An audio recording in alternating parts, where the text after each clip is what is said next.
नमस्कार साथियों, मैं आपका आशु सर आप सभी का बहुत बहुत स्वागत करता हूं आपके अपने चैनल एजुकेशन ग्राम में। आज हम सभी लोग उन बच्चों के लिए आए हैं जो कि बिहार बोर्ड के मैट्रिक में उनको मैथ सब्जेक्ट से बहुत ज्यादा डर लगता है। आज आप सभी लोग विश्वास मानिए, आप इस क्लास को शुरू से अंत तक देख लीजिए, आपको मैथ से दोस्ती नहीं हो गई तब आप बोलिएगा। जो बच्चे मैथ को दुश्मन समझते थे उसको ये क्लास करने के बाद मैथ से दोस्ती हो जाएगी। जी हाँ, तो आप सभी लोग आज जो है पेपर और पेन को उठा लीजिए और आज हम सभी लोग अपना मैथ का पहला क्लास जो कि है हमारा वास्तविक संख्या, उसको हम लोग स्टार्ट करेंगे। आज हम सभी लोग वास्तविक संख्या में पहले इसका इंट्रोडक्शन क्लास पढ़ेंगे। मतलब वास्तविक संख्या को हम लोग ऊपर ऊपर से जानेंगे कि हम लोग वास्तविक संख्या में क्या पढ़ेंगे। ठीक है, चलिए तो सबसे पहले आप सभी लोग यहाँ पे देख सकते हैं। सबसे पहले हम लोग इसका टॉपिक के बारे में चर्चा करते हैं कि हम लोग वास्तविक संख्या में क्या चीज के बारे में पढ़ने वाले हैं। ठीक है, देखिए सबसे पहले हम लोग पढ़ेंगे, इसमें संख्या का जानकारी लेंगे कि कौन सा संख्या हमारा किस चीज के लिए होता है। ठीक है, मतलब हर एक संख्या को जानेंगे यहाँ से। उसके बाद हम लोग यूक्लिड विभाजन प्रमेय पढ़ेंगे और इसी में हम लोग पढ़ेंगे यूक्लिड विभाजन से हम लोग एचसीएफ को कैसे निकालते हैं, यानी यूक्लिड विभाजन से हम लोग मॉस को कैसे निकालते हैं। उसके बाद हम सभी लोग पढ़ेंगे अभाज्य गुणनखंड से एलसीएम और एचसीएफ कैसे निकाला जाता है। मतलब इसमें हम सभी लोग अभाज्य गुणनखंड को पढ़ेंगे और उसके मदद से हम लोग एलसीएम कैसे निकालेंगे और एचसीएफ कैसे निकालेंगे। और इसमें एक चीज और पढ़ेंगे हम लोग कि सूत्र के मदद से भी हम लोग अगर एलसीएम दिया हुआ रहे तो हम लोग एचसीएफ कैसे निकालेंगे। ये सब फॉर्मूला से आगे बताएंगे आपसे लोग। उसके बाद चौथा नंबर में हम लोग अपरिमेय संख्या को सिद्ध करने के लिए सीखेंगे कि हम सभी लोग एक अपरिमेय संख्या को कैसे सिद्ध करके बता सकते हैं कि वो हमारा अपरिमेय संख्या है। उसके बाद हम सभी लोग लास्ट जो क्लास चलेगा वो शांत और अशांत का क्लास चलेगा, जिसमें हमारा शांत अशांत प्रमेय को पढ़ेंगे। अब आप सभी के मन में एक चीज डाउट आता होगा कि हम लोग इसमें जो कंटेंट पढ़ेंगे, जो चीज के बारे में पढ़ेंगे, वो हमारा एनसीईआरटी किताब से होगा या तो फिर भारती भवन से होगा या तो फिर कोई और किताब से होगा। तो आप सभी को हम एक चीज बता देते हैं कि ना ही मेरा एनसीईआरटी रहेगा ना ही मेरा भारती भवन रहेगा। मतलब जितना भी किताब है, जितना भी आपका मैट्रिक एग्जाम में पूछा जाता है, जितना भी आपका मैट्रिक का सिलेबस है, वो सारा सिलेबस को, चाहे वो एनसीईआरटी हो, भारती भवन हो या तो फिर और कोई किताब हो, वो सभी को मिला करके हम आप सभी के सामने एजुकेशन ग्राम पे लेके आए हैं। जिसमें कि आप सभी लोग अगर इस क्लास को यहां से अगर आप सभी लोग मैथ को पढ़ लेते हैं मैट्रिक के लिए, तो आप सभी लोग अगर एनसीईआरटी वाला किताब से भी सॉल्व करते हैं तो वो भी हो जाएगा, या तो फिर आप भारती भवन से करते हैं तो वो भी हो जाएगा। चलिए, तो सबसे पहले हम लोग इसमें पढ़ेंगे वास्तविक संख्या, जो कि वास्तविक संख्या में हम लोग सबसे पहले जानेंगे हम लोग अपने एक छोटा सा संख्या होता है जो हमारा प्रकृत संख्या। ठीक है, जिसके बारे में काफी सारे बच्चों को जानकारी होगी और बहुत सारे बच्चों को जानकारी नहीं होगी। तो पहला जो हम लोग सीखेंगे वो प्राकृत संख्या के बारे में सीखेंगे। देखिए प्रकृत संख्या किसे कहते हैं। प्रकृत संख्या समझने के लिए आप सभी लोग समझिए कि जैसे हम लोग गिनती गिनते हैं, गिनती को कहां से स्टार्ट करते हैं। किसी को बचपन में स्कूल वगैरह में गिनती गिनवाया हो गया, तो फिर कहीं भी आप सभी लोग लुका छिपी खेलते, कहीं भी आप सभी लोग गिनती गिनते होंगे। ठीक है, तो वो गिनती जो हम लोग गिनते हैं, ठीक है, वही गिनती की संख्या को हम लोग क्या बोलते हैं, प्रकृत संख्या। ठीक है, गिनती की संख्या को क्या बोलते हैं, प्रकृत संख्या बोलते हैं। और आप सभी लोग जब गिनती को गिनते हैं तो आप सभी लोग कभी भी जीरो से स्टार्ट नहीं करते हैं।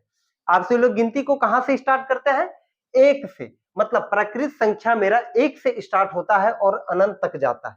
अगर आपसे कोई पूछे, अगर आपसे कोई पूछे कि क्या हमारा जीरो, क्या हमारा जीरो, जीरो मेरा प्राकृत संख्या है या नहीं है, तो जीरो मेरा प्राकृत संख्या नहीं है। अगर आपसे ये पूछे कि सबसे सबसे छोटी प्राकृत संख्या, सबसे छोटा प्राकृत संख्या मेरा कौन सा है, तो सबसे छोटा प्राकृत संख्या मेरा हो जाएगा एक, क्योंकि ये मेरा एक से स्टार्ट होता है। और इसमें हम लोग कभी भी ये नहीं पकड़ पाएंगे कि मेरा सबसे बड़ा जो है प्राकृत संख्या क्या है, क्योंकि प्राकृत संख्या का अंत कभी भी नहीं होता है। ये मेरा अनंत तक चलते रहता है, क्योंकि गिनती को हम सभी लोग जहां तक गिनेंगे 10 लाख 20 लाख 50 लाख करोड़ 10 करोड़ जहां तक गिनेंगे हम लोग वहां तक गिन सकते हैं, इसका कोई अंत नहीं होता है। ठीक है, यहां से आप सभी का प्राकृत संख्या खत्म। अब दूसरा हम सभी लोग पढ़ेंगे पूर्ण संख्या के बारे में। अगर आप सभी लोग, ये आप सभी का पहला है संख्या का जानकारी का क्लास। अगर आप सभी लोग ये सब संख्या के बारे में जानकारी ले लेते हैं तो आप सभी के लिए बेहद महत्वपूर्ण होगा, क्योंकि आगे यही सब चीजों से आपका जो है वास्तविक संख्या को पढ़ेंगे, यही सब चीज का मदद से पढ़ेंगे। सबसे पहले समझिए, अब हम सभी लोग पढ़ते हैं पूर्ण संख्या, जिसको कि अंग्रेजी में होल नंबर्स भी बोलते हैं। जैसे हम लोग गिनती को गिनते थे, अभी तक हम लोग गिनती की संख्या के बारे में पढ़े थे ना, कि गिनती की संख्या को प्रकृत संख्या कहते हैं। जैसे हम लोग गिनती को गिनते हैं, जहां से स्टार्ट करते हैं और उसका अंत हमारा कभी नहीं होता है, तो वो हमारा प्रकृत संख्या होता है। अब जैसे हम लोग यहाँ पे गिनती की संख्या के पहले अगर हम लोग गिनती को गिन रहे हैं, ठीक है, अगर उसके पहले हम जीरो को भी शामिल कर दे, ठीक है, जीरो को भी शामिल कर दे, तो वो मेरा कौन सा संख्या बन जाएगी? पूर्ण संख्या बन जाएगी। जैसे हम लोग गिनती में अगर सबसे छोटा संख्या देखते थे तो वो मेरा एक रहता था, एक मेरा रहता था प्राकृत संख्या में सबसे छोटा। लेकिन अगर हमसे कोई पूछे कि पूर्ण संख्या में सबसे छोटा संख्या कौन सा है, तो आपसे का आंसर होगा जीरो, क्योंकि प्राकृत संख्या मेरा एक से स्टार्ट होता है और पूर्ण संख्या मेरा जीरो से स्टार्ट होता है। ठीक है, तो आप सभी से ये क्वेश्चन आ सकता है कि सबसे छोटी पूर्ण संख्या, सबसे छोटी पूर्ण संख्या, सबसे छोटी पूर्ण संख्या मेरा जीरो होती है। ठीक है, इसमें एक चीज और भी, हाँ ये तो आप सबको बता ही दिए कि जीरो मेरा प्राकृत संख्या नहीं होता है। आगे आप सभी लोग समझिए, आगे आप सभी को समझना है पूर्णांक। ठीक है, कि पूर्णांक मेरा क्या होता है। देखिए, पूर्णांक का सबसे पहले आप सभी लोग संधि विच्छेद करने के लिए सीखिए। ठीक है, पूर्णांक मेरा दो शब्द से मिलके बना है। पूर्णांक मेरा कितने शब्दों से मिलके बना है? दो शब्दों से मिलके बना है। पहला तो मेरा पूर्ण, दूसरा मेरा अंक, दूसरा मेरा अंक। ठीक है, पूर्ण का मतलब हो गया जो संख्या पूरा पूरी हो, ठीक है, पूरा पूरी हो और वो अंक में हो। जैसे आपसे लोग यहाँ पे मेरा बात को समझिए, मतलब पूरा पूरी अंक को हम लोग क्या कहते हैं? पूर्णांक कहते हैं। जैसे आप सभी लोग यहाँ पे समझिए, जैसे मेरे पास यहाँ पे अगर रहता 5.2, ठीक है, तो आप सभी लोग को ये चीज पता होगा कि मेरा पूरा पूरी संख्या होता है, एक होता है, एक के बाद दो होता है, तीन होता है। जैसे मान लीजिए, जैसे आप गिनती गिनते हैं ना, तो वो एक पूरा संख्या को गिनते हैं। ठीक है, तो उसी तरह कभी भी गिनती में मेरा 5.2 नहीं आता है, तो ये मेरा पूरा पूरी संख्या नहीं है। जैसे आप सभी लोग जहां तक सोच रहे हैं बिल्कुल सही सोच रहे हैं। अगर 5 को सोच रहे हैं तो 5 पूरा पूरी संख्या, 6 पूरा पूरी संख्या, 7 पूरा पूरी संख्या। ठीक है, 7.5 मेरा पूरा पूरी संख्या नहीं है। जो पूरा हो, जिसको कि हम लोग गिनती में जो लेते हो, ठीक है, वो मेरा क्या होगा? पूर्णांक होगा। अब देखिए समझिए, ये चीज तो समझ लिया कि जो संख्या पूरा पूरी हो। अब अभी इससे पहले हम लोग पूर्ण संख्या को पढ़े थे, पूर्ण संख्या पढ़े थे ना, मतलब जो जीरो से स्टार्ट हो करके मेरा एक से लेकर के अनंत तक चल जाए, जिसका कभी भी अंत नहीं हो। यहाँ आपसे को पढ़ाए थे ना, पूर्ण संख्या जिसका कभी अंत नहीं हो, और ये हमारा इसके पहले जो है जीरो लग जाता है, जबकि प्राकृत संख्या में जीरो नहीं लगता। तो हम लोग क्या पढ़े थे कि पूर्ण संख्या, ये आपसे लोग यहाँ से देखिए, जीरो से शुरू होकर के ये मेरा अनंत तक जा रहा है ना, इसका कभी भी अंत नहीं होगा ना, तो ये मेरा हो गया पूर्ण संख्या। इधर अब यही पूर्ण संख्या का माइनस वाला रूप, ठीक है, यही पूर्ण संख्या का माइनस वाला रूप मेरा अगर दोनों मिल जाए तब वो मेरा पूर्णांक कहलाता है। जैसे सभी पूर्ण संख्याओं और ऋणात्मक संख्याओं के एक सम्मिलित समूह को, ठीक है, पूर्णांक कहते हैं। जैसे हम लोग पूर्ण संख्या को पढ़े थे ना, पूर्ण संख्या में क्या पढ़े थे? पूर्ण संख्या में पढ़े थे जीरो से लेकर के जो शुरू हो, ठीक है, लेकिन वो सारा प्लस में था मेरा। ठीक है, मतलब इसके सामने जब कोई चिन्ह नहीं लगा हुआ हो तो ये धनात्मक में था, ये सब प्लस में था। लेकिन यहाँ पे क्या हो कि इसका प्लस वाला रूप भी आ जाए और इसका माइनस वाला रूप भी चला, इधर भी ये कभी अंत नहीं होगा और उधर भी ये कभी अंत नहीं होगा। ठीक है, तो इसमें हम लोग ये चीज मालूम नहीं कर सकते हैं कि मेरा सबसे छोटा पूर्णांक क्या है। ठीक है, क्योंकि ये वाला देखिए, ये मेरा इधर आते जा रहा है। ठीक है, और आप सभी को एक चीज ध्यान में रखता है, माइनस में जो संख्या जितना बड़ा हो वो उतना छोटा होता है। तो इधर हम जितना बड़ा ले सकते हैं वो मेरा उतना छोटा होगा, और प्लस में जितना बड़ा हो वो उतना बड़ा होता है। ठीक है, तो इसका हम लोग छोटा भी ज्ञात नहीं कर सकते हैं और बड़ा भी ज्ञात नहीं कर सकते। बस पूर्णांक में आप सभी को ध्यान देना है, जो संख्या पूरा पूरी हो और प्लस और माइनस दोनों में रह सकता है मेरा। चलिए, ये चीज क्लियर हो गया। अब हम सभी लोग समझते हैं सम संख्या के बारे में।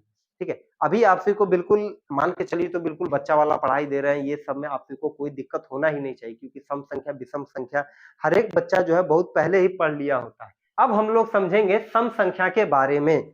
चलिए, अभी हम आप सभी से एक सवाल करते हैं, आप सभी को भाग देने के लिए तो आता होगा, ठीक है। चलिए, भाग देने के लिए अगर आप सभी लोग 10th में पढ़ रहे हैं तो जाहिर सी बात है भाग देने के लिए आता होगा। अगर जो बच्चे को भाग देने के लिए नहीं आता होगा तो मेरा बात मान करके आप एक बार फिर से क्या कीजिए, अब फिर से एक बार जो है पहला दूसरा में नाम लिखवा करके फिर से 10 साल के बाद परीक्षा दीजिए।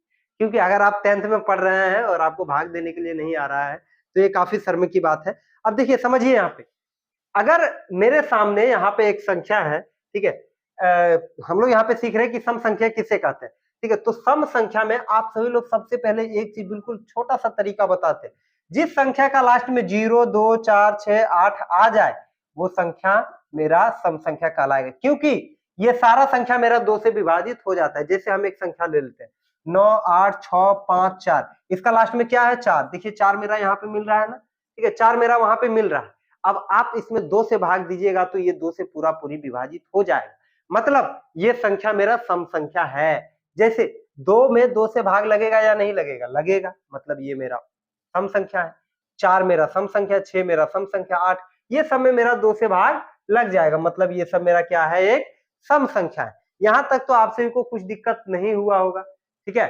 अब आगे समझिए, आगे हम लोग समझते हैं कि हमारा विषम संख्या क्या होता है। विषम संख्या के लिए आप सभी को एक चीज पे ध्यान देना है, सम संख्या। जो संख्या मेरा सम संख्या नहीं हुई वो मेरा विषम संख्या होगा, मतलब जिस संख्या में 2 से पूरा पूरी भाग ना लगे उसे हम लोग क्या कहते हैं, विषम संख्या कहते हैं। ये सब बिल्कुल बच्चा वाला चीज है, ये सब के लिए हम ज्यादा टाइम नहीं देंगे, ठीक है। तो ये सब तो आप सबको समझ में आ गया होगा कि जिस संख्या में 2 से भाग, देखिए यहाँ पे जितना भी संख्या लिखा हुआ है ये सब में मेरा 2 से भाग नहीं लगता है, तो ये सब हो गया विषम संख्या। हमसे पूछेगा कि सबसे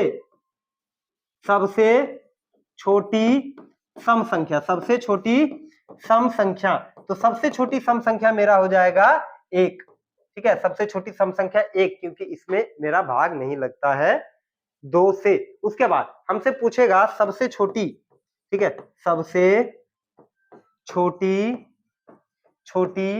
विषम संख्या, सबसे छोटी विषम संख्या, तो सबसे छोटी, अरे तेरी, यहाँ हम क्या लिख दिए, सबसे छोटी सम संख्या, यहाँ पे लिखिए आप सबसे छोटी विषम संख्या, यहाँ पे लिखिए आप सबसे छोटी विषम संख्या, और यहाँ पे लिखिए आप सबसे छोटी सम संख्या, ठीक है, क्योंकि इसमें सम संख्या को पढ़ाए। सबसे छोटी सम संख्या, सबसे छोटी सम संख्या है मेरा 2, ये चीज आप सभी को क्लियर रखना है।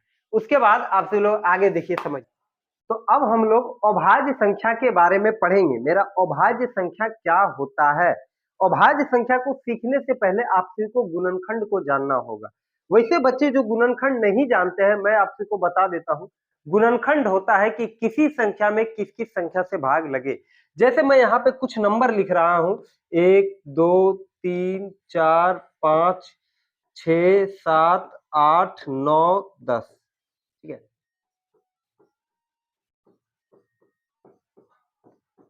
अब देखिए, आप सभी को मैं एक जानकारी का चीज बता देता हूं। धरती पर, और आप सभी को भी पता होगा, धरती पर ऐसा जितना संख्या है, मतलब धरती पर मेरा जितना भी संख्या है सभी संख्या में 1 से भाग लगता है। जैसे मेरे पास 9 ले लिए, तो ये अगर 9 में हम 1 से भाग लगाएंगे तो ये मेरा 9 बार में क्या होगा, ये कट जाएगा। मतलब 1 से मेरा धरती पर जितना भी संख्या है उतना सब में मेरा भाग लगेगा। तो मतलब ये सब का गुणनखंड 1 होगा या नहीं होगा, होगा ना। चलिए, ये सब का गुणनखंड 1। और एक चीज आप सभी के जानकारी के लिए बता देता हूं कि धरती पर जितना भी संख्या है वह खुद से भी कटता है। जैसे 8 है तो क्या 8 में 8 से भाग नहीं लगेगा, लगे, ठीक है। एक बार में 8 से 8 भाग, ये पूरा पूरी कट जाएगा, लग गया। मतलब धरती पे जितना भी संख्या है वो सारा खुद से विभाजित होती है। जैसे हम यहाँ पे 1 लिए तो 1 तो 1 से विभाजित होती है। 2 देखिए, 2 मेरा 1 से भी विभाजित होती है और खुद से भी विभाजित हो रही है ना। चलिए, उसी तरह मेरा 3 है, उसी तरह मेरा 4 है, उसी तरह मेरा 5 है, 6, 7, 8, 9, 10। इसका मतलब ये हुआ, अभी हम ये सीखे कि धरती पे जितना भी संख्या है वो सब 1 से विभाजित होती है और खुद से विभाजित होती है, जो कि यहाँ पे लिखा हुआ है, ठीक है। अब आप सभी को इतना ही ध्यान में देना है, अभाज्य संख्या हम लोग उसे कहते हैं जो हमारा एक और स्वयं यानी कि खुद से विभाजित हो जाए, यानी एक और स्वयं के अलावा वो किसी भी संख्या से पूर्णतः विभाजित ना हो। अगर विभाजित हो तो वो एक से और स्वयं से हो, बाकी बात वो किसी नंबर से विभाजित ना हो। जैसे यहाँ पे मेरा 2 है तो 2 एक से विभाजित हो रहा है और ये मेरा स्वयं से विभाजित हो रहा है। 3 है तो 3 भी एक से हो रहा है और ये स्वयं से हो रहा है। 4 एक से हो रहा है, 4 से हो रहा है, लेकिन ये 2 से भी हो रहा है। ठीक है, तो इसमें क्या हो रहा है कि ये स्वयं से, ये एक से हो रहा है, स्वयं से हो रहा है और कोई और भी इसको आकर के काट रहा है, तो ये मेरा अभाज्य संख्या नहीं होगा। अब देखिए 5 मेरा अभाज्य संख्या होगा, 6 मेरा 2 से भी विभाजित होता है, 3 से भी विभाजित होता है, ये नहीं होगा। 7 मेरा अभाज्य संख्या होता है, 8 मेरा 2 से भी होता है, 4 से भी होता है, ये नहीं होगा। 9 मेरा 3 से होता है तो ये भी नहीं होगा। 10 मेरा 2 से होता है और 5 से होता है तो ये भी नहीं होगा। अब आप सभी को यहीं पर ही हम भाज्य बता देते हैं और अभाज्य बता देते हैं। भाज्य में आप समझिए भाज्य किसको कहते हैं और अभाज्य किसको कहते हैं। ठीक है, भाज्य हम लोग वैसी संख्या को कहते हैं जो एक और स्वयं से विभाजित हो और उसको काटने वाला दो संख्या, मतलब उसमें दो संख्या से भाग लगना चाहिए। ठीक है, दो संख्या से भाग लगना चाहिए। जैसे यहाँ देखिए ये 2 में मेरा 1 और 2, यानी इसमें दो संख्या से भाग लग रहा है ना, इसमें भी 2 से, लेकिन एक में मेरा सिर्फ एक ही संख्या से भाग लग रहा है, तो एक मेरा भाज्य या अभाज्य कुछ भी नहीं है। आप सभी को ध्यान में देना, यहाँ पे हम लिखा देते हैं। ठीक है, नोट, एक ना तो भाज्य है और ना ही अभाज्य। ये चीज आप सभी को जो है ध्यान में रखना है। उसके बाद भाज्य के लिए, भाज्य में 2 से ज्यादा अंक, मतलब मान लीजिए हम 4 को काट रहे हैं तो 4, मान लीजिए हम 4 को चेक कर रहे हैं, 4 मेरा भाज्य है या अभाज्य है। ठीक है, अगर 2 से ज्यादा गुणनखंड किसी का मिले, देखिए 4 में 1 2 3 गुणनखंड है तो ये मेरा भाज्य होगा, ये मेरा भाज्य होगा। ठीक है, 4 हो गया, 4 के बाद देखिए कौन सा है, 5 में सिर्फ 2 है तो देखिए अभाज्य मेरा 2 होगा। ठीक है, 2 होगा, फिर 3 होगा अभाज्य, क्योंकि ये सबका सिर्फ 2 गुणनखंड होता है। फिर मेरे पास 4 है तो 4 मेरा भाज्य हो जाएगा। 5 का सिर्फ 2 गुणनखंड है तो 5 मेरा अभाज्य होगा। 6 का ज्यादा है तो 6 का 1 2 3 4 गुणनखंड है तो ये मेरा भाज्य होगा। ठीक है, फिर 7 का भी 2 गुणनखंड है, 1 और 7, तो ये भी मेरा अभाज्य होगा। ठीक है, फिर हम 8 को लेते हैं, 8 का भी 4 गुणनखंड है तो 8 मेरा भाज्य होगा। ठीक है, फिर हम 9 लेते हैं, 9 का 3 गुणनखंड है यानी 2 से ज्यादा, तो ये मेरा क्या हो जाएगा, भाज्य हो जाएगा। फिर हम 10 लेते हैं, 10 का भी 1 2 3 4 गुणनखंड है यानी 2 से ज्यादा, तो ये भी मेरा क्या हो गया, भाज्य। ठीक है, और यहाँ पे देखिए सारा संख्या है, सिर्फ एक को छोड़ा के, 1 से 10 तक में सारा संख्या है एक को छोड़ा के, क्योंकि एक मेरा ना तो भाज्य होता है ना ही अभाज्य होता है। आप सभी को ध्यान में रखना है। यहाँ पे देखिए ये सारा संख्या जो है अभाज्य संख्या है, इसका मात्र 2 ही गुणनखंड होता है। ठीक है, अगर आप सभी से पूछे सबसे छोटी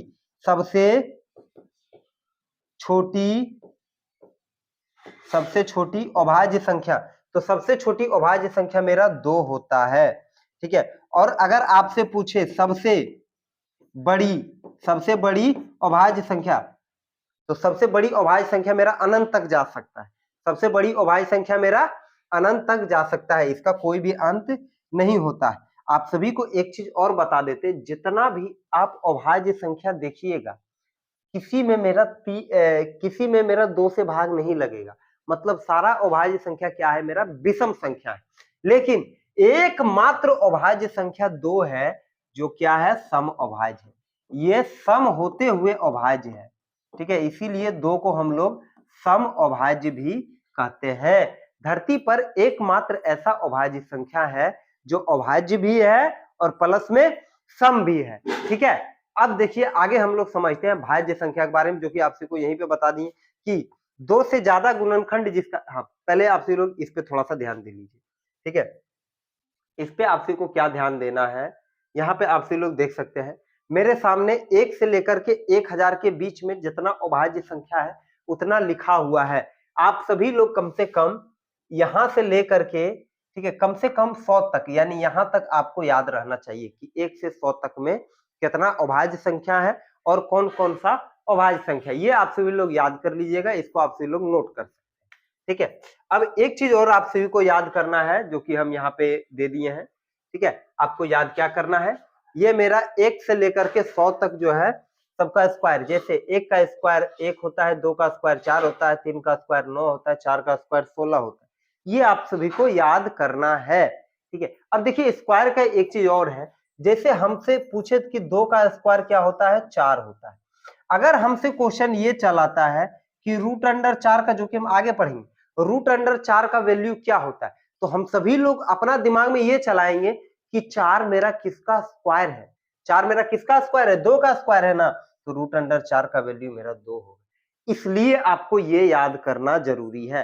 तो 1 से 100 तक आप जो है इसको भी याद कर लें। ठीक है, उसके बाद हम लोग भाज्य संख्या के बारे में समझते हैं। भाज्य संख्या जो कि आप सबको पहले ही बता दी, जिसका 2 से अधिक, ऐसी संख्या जो एक और स्वयं के अलावा भी किसी और संख्या से कट जाए, मतलब 2 से ज्यादा संख्या से कट जाए, एक से कटेगा ही, स्वयं से कटेगा ही, और प्लस में किसी और संख्या से कट जाए, तो वैसे संख्या को क्या बोलते हैं, भाज्य। जैसे मेरा यहाँ पे 4 हो गया, 6 हो गया, 8 हो गया।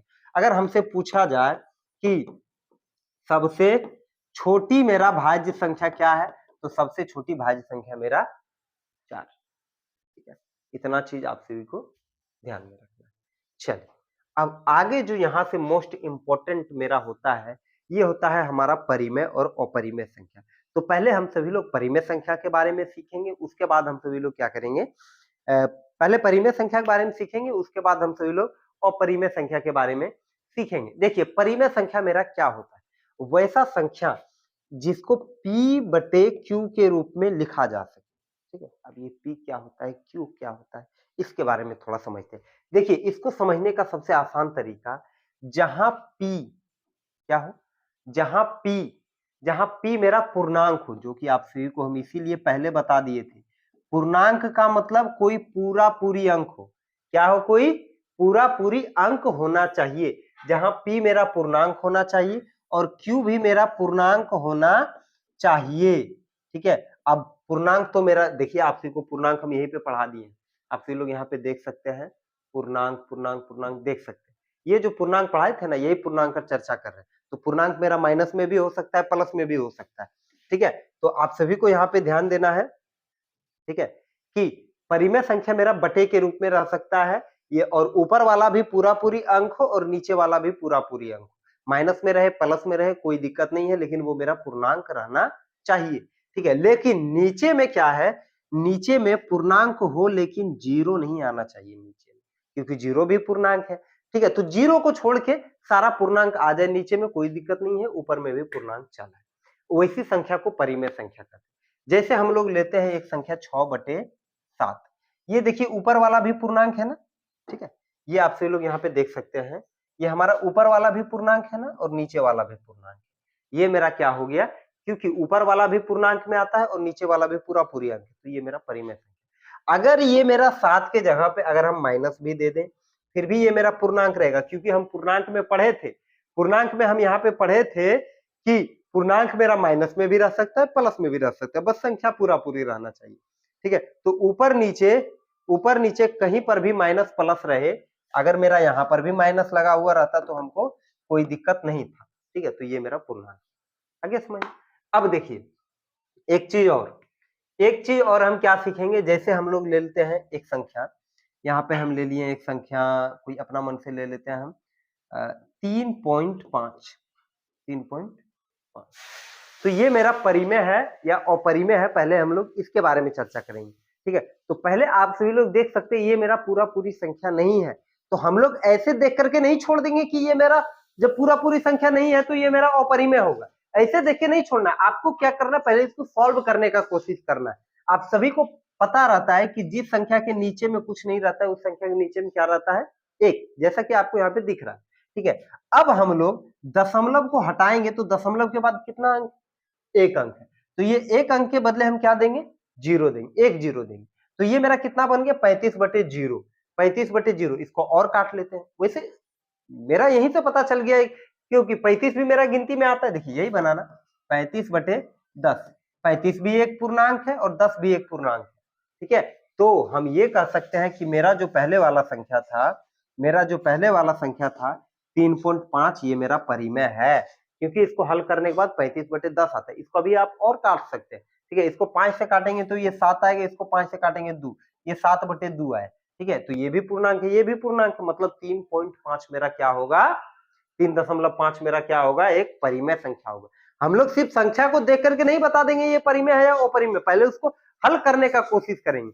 अब जैसे हम एक चीज और पूछते हैं, एक चीज और आप सभी से ये पूछते हैं, जैसे हम यहाँ पे कोई एक संख्या लेते हैं। ठीक है, जैसे हम यहाँ पे एक संख्या ले रहे हैं √4। ठीक है, √4 मेरा परिमेय है या अपरिमेय। ठीक है, देखिए √4 को हम लोग डायरेक्ट नहीं बोलेंगे कि ये रूट अंडर में लगा हुआ है, हम लोग रूट अंडर में गिनती को नहीं गिनते हैं तो ये मेरा अपरिमेय, ऐसे नहीं बोलना। सबसे पहले क्या है, इसका रूट अंडर हम हटाने की कोशिश करेंगे।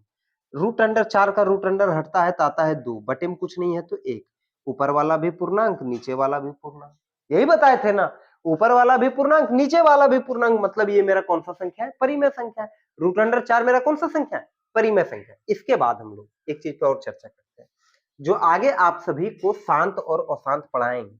जैसे आप सभी को बताए थे 3.5, तो इसको हल करके देखना है, तब बताना है कि ये मेरा परिमेय है या अपरिमेय है। अब देखिए जैसे मेरे पास आ जाए 0.3333, ठीक है, ये चलते रहे।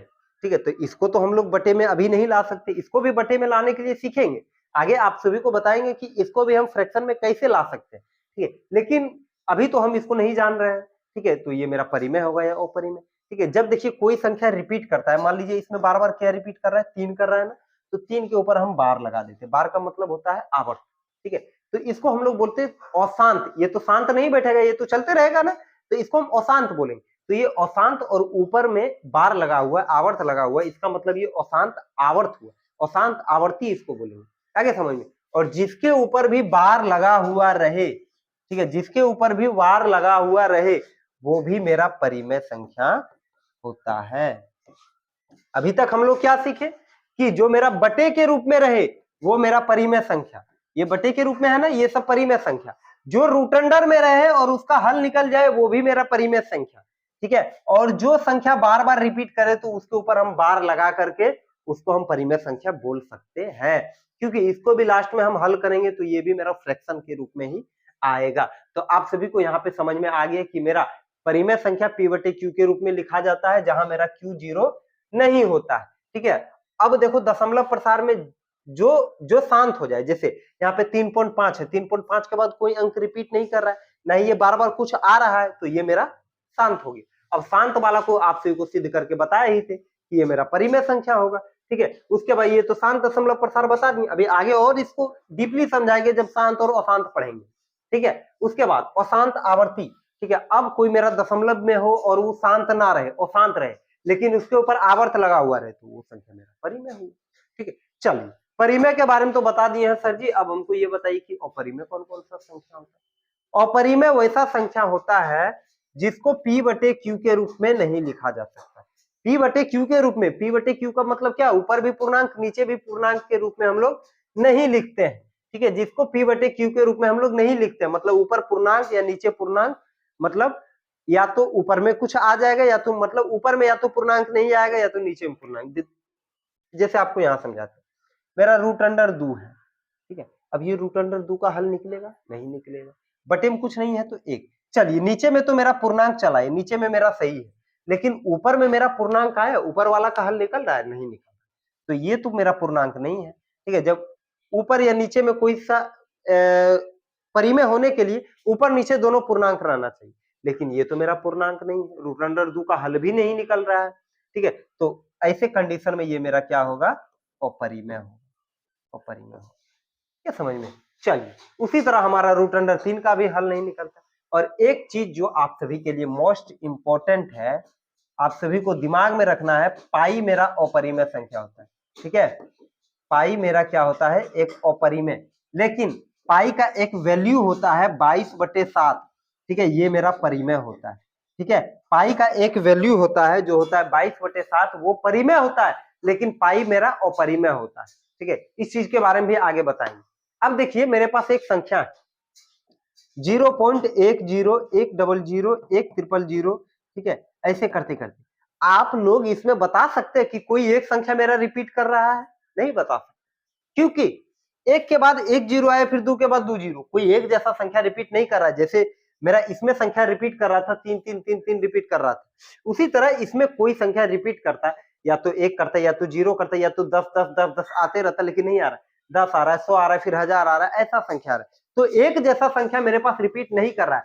जब एक जैसा संख्या रिपीट ना करे तो इसके ऊपर हम आवर्त नहीं लगा सकते हैं, ठीक है। और जिसके ऊपर हम आवर्त नहीं लगा सकते हैं उसे हम लोग बोलते हैं अशांत अनावर्ती, और जो अशांत अनावर्ती होता है वो मेरा अपरिमेय होता है। अभी तक हम लोग क्या सीखे कि जिस रूट अंडर का हम लोग हल नहीं कर पाए, ठीक है, वो हमारा अपरिमेय कहलाता है। उसके बाद पाई मेरा एक अपरिमेय संख्या है। उसके बाद ठीक है, जिस दशमलव के ऊपर हम लोग बार नहीं लगा सके वो मेरा अपरिमेय संख्या है। चलिए, अब आप सभी का ये वाला चैप्टर जो है खत्म हो गया है, ठीक है। अब हम लोग संख्या का जानकारी ले लिए। आज का क्लास में हम लोग क्या सीखे, ठीक है, संख्या का जानकारी ये था, ठीक है। हम लोग टोटल संख्या का जानकारी जो है कंप्लीट कर चुके थे, ठीक है। अब हम लोग यूक्लिड विभाजन पढ़ेंगे। संख्या का जानकारी में हम लोग क्या पढ़े, सबसे पहले आप सभी को पढ़ाए थे हम लोग, ठीक है, एक छोटा छोटा मतलब पढ़ाए थे यहाँ पे। मतलब सबसे पहले हम लोग स्टार्ट किए थे प्राकृत संख्या से, उसके पूर्ण संख्या पे गए, फिर पूर्णांक को समझे, फिर पूर्णांक समझने के बाद हम लोग सम संख्या विषम संख्या को समझे, फिर सम संख्या विषम संख्या को समझने के बाद हम लोग अभाज्य और भाज्य को बिल्कुल अच्छे तरीके से समझे थे। अभाज्य और भाज्य को समझने के बाद हम लोग फिर समझे थे आपसे का परिमेय अपरिमेय, ठीक है, परिमेय अपरिमेय संख्या को समझे और हम लोग जो है जानकारी ले ली। अब आगे जो भी आप सभी के सामने क्वेश्चन आएगा आप बिल्कुल चुटकियों में हल कर लिए। इसीलिए हम आप सभी को बोले थे कि इस क्लास में, ठीक है, ये आज का इंट्रोडक्शन क्लास में आप बिल्कुल शुरू से अंत तक बने रहिए। अगर मैथ आपको आसान नहीं लगने लगेगा तब बोलिएगा।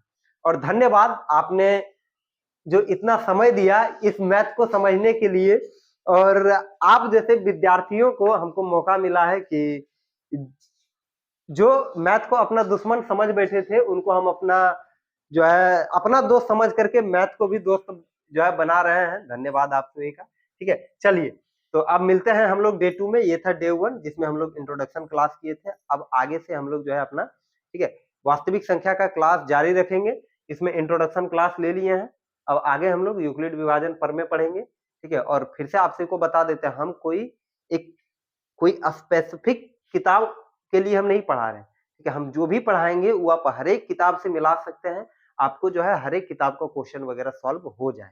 चलिए, तो आज के लिए इतना ही, धन्यवाद।